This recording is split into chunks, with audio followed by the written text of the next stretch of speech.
Res Chica Belmariano. Aalis raw sa isang relasyon kung hindi na talaga siya nire-respeto. Sanya, aalis talaga ako kapag naramdaman kong hindi na ako nire-respeto. Hindi naman sa mabilis akong sumuko o wala akong pasensya. Kaya kong magtiis sa hirap o kaya kong mag-adjust sa mga kakalungan at kaya kong umunawa kapag pagod ang isang tao. Pero kapag ang respeto na ang nawala, doon na natatapos ang lahat. Ang respeto kasi ang pinakamatibay na pundasyon ng kahit anong relasyon.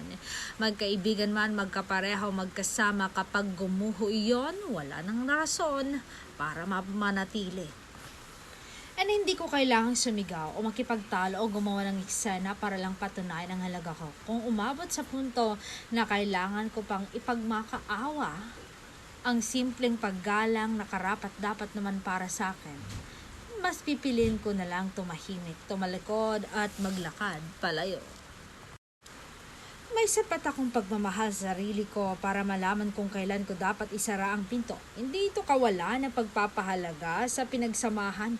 Ito ay pagpili sa sarili kong kapayapaan. Dahil sa huli, mas masakit ang manatili sa isang lugar kung saan unti-unti kang binabawasan ng halaga kaysa sa mag-isang magsimula muli ng may dignidad.